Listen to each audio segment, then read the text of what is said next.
and survival, and that's it. And that's really, the story of Mad Max. Mad Max is like trying to escape all these different people, and he's just trying to survive himself. But the reason he takes care of people around him is because he has a higher sense of moral responsibility, and that's why he takes care of those other people. It's because he has that, and and that's exactly what National Socialism is about. National Socialism is really, if you look at it, if you really study, it's about uh, trying to produce values in a civilization and culture that enable us all to become more civilized, become more intelligent, more humble, more creative, um, and to live more in harmony with one another.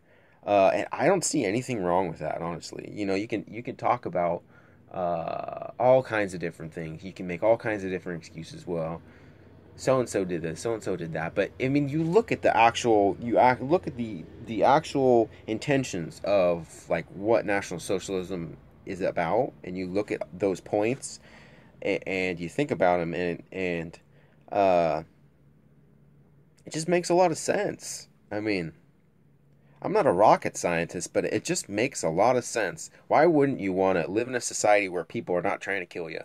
Why wouldn't you want to live in a society where people are not acting like snarling wolf packs? I mean, that just makes for exactly why I made this channel. Common sense.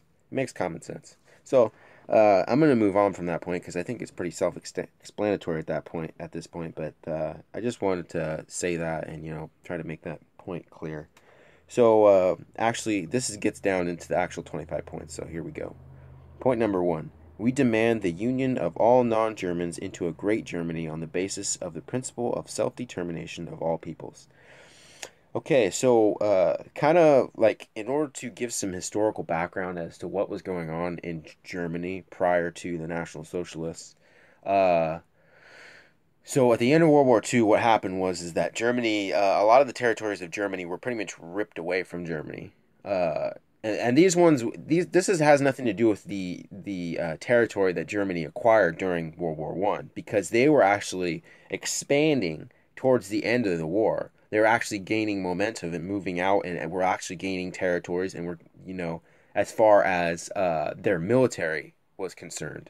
But in terms of their actual original homeland, they didn't expand that, and that's something a lot of people don't understand. Like so their military operations zone of control expanded during World War One, but as far as their cultural home, their national identity home, their place where their national identity was fostered. It's not like all the areas that they conquered ended up becoming part of Germany during World War One. That's not the way it happened. That's not how it happened. So but what happened at the end of World War One, after the Germans were forced to surrender, basically, forced to by their own politicians, uh, and a lot of that came to a shock to a lot of them because they were actually towards the end of the war, they were actually gaining ground and they were actually getting stronger. But that's another point. But so this first point of the National Socialist Program is that or as a result of the Treaty of Versailles after World War One, Germany, a lot of land that belonged to the Germans was ripped away from their people. And so you had people in Poland, you had people in Czechoslovakia, you had people, land that was lost to France.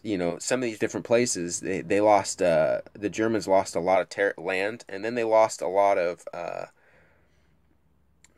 people, because as those lands were taken away and separated from the Germans, those international boundaries included people that had been formerly German, of German descent. So that's so this point here with the National Socialists that they were making is that with they wanted that land back, a lot of that land back. Uh, and what's interesting was with Hitler, Hitler didn't demand a lot of this land back. They wanted some of it back, but it's really interesting is that he basically ceded what's called the SAR, which is SAAR, and those lands were actually given to France. And at the beginning of World War, before the war, beginning of World War One, and that was really a conflict, pretty much just between Poland and Germany. That was and that would have been a local conflict, like you know, I could get more into it, but the history of it, but I'm trying not to deviate from what I was going on here. But anyways, so the National Socialist Plan is that they wanted some of these lands back, but mostly that they wanted their own people to be back in their own country. Because what happened at the beginning or prior to the beginning of World War One or World War Two was that a lot of Germans in Poland and some of these other places were being deliberately provoked and persecuted by Poland, by Polish, either Polish people or groups within Poland that were purposely hurting German people. And so what the National Socialists wanted was they wanted their own people back, because and that's natural, like if you let's say you have one of your family members is in a foreign country, like is in Mexico or is in whatever place, they're you know ethnically American, let's say, and there's you have relatives that are living in Mexico. Well, let's say the Mexicans start persecuting them. Is it natural for you to want your family back? Uh-huh. It's natural. Is it natural for you to want them to have their property and possessions back? Uh-huh. That's natural. Um, so when the 25 points of National Socialism, with the first one, basically demanding the union of all Germans in a great Germany on the basis of the principle of self-determination of all peoples. What was happening in a lot of these places is that their rights were being taken away from them. The Germans' rights in the countries that were separated from Germany were being taken away from them. So and so that's why they made these points. It was because and in Germany too, prior to Hitler and prior to the rejection of the Treaty of Versailles, their rights were being trampled on. Basically, they had foreign powers basically dictating to them what they couldn't do in their own country.